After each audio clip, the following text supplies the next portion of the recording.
ഇവന്റെ ജാതകം അങ്ങനെ വെരി ബാഡ്.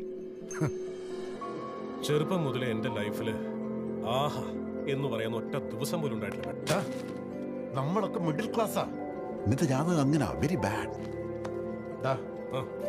നമ്മൾ മിഡിൽ ക്ലാസ്, ലക്ഷങ്ങളുടെ പണിയും കോടികളുടെ ചെലവും ഒക്കെ ഉണ്ടാവും. തല കുറിച്ച് നടത്തങ്ങ് സഹിച്ചോണ്ട് അത്ര തന്നെ. പ്രോബ്ലംസ് ഇപ്പൊ തന്നെ ആവശ്യത്തിൽ കൂടുതലുണ്ട്. ആൻസർ ഷീറ്റ് ബ്ലാങ്ക് ആക്കി വെച്ചിട്ട് എക്സാം ഹോളിൽ നിന്ന് ഇറങ്ങിയത് പോലും. ഇവനെന്തിനാ അതൊക്കെ? ഇവൻ വേറെ വല്ലതും ചെയ്ത് ജീവിച്ചോളൂ. നിന്റെ ജീവിതം അങ്ങനെയാ. ഇവരുടെ ഒറ്റയുടെ വായില ഞാൻ പറഞ്ഞില്ല, ചില ജാതകങ്ങളുടെ കുഴപ്പമാണ്. നീ ആരാണ്? ശ്രീരാമചന്ദ്രന്റെ മോനെ. എപ്പോഴും ഒരു സത്യം പറഞ്ഞുകൊണ്ടിരിക്കാൻ പേടിയില്ലടാ നോക്ക്. സത്യം പറഞ്ഞ അപ്പോഴത്തെ പേടിയുള്ള അച്ഛൻ, സത്യം പറഞ്ഞില്ലെങ്കിൽ പേടിച്ചോണ്ടേയിരിക്കും. നീ എപ്പോഴും ഇങ്ങനെ സ്ട്രൈറ്റ് ആയിട്ട് സത്യം പിടിച്ച് പറഞ്ഞോണ്ടേയിരിക്കും.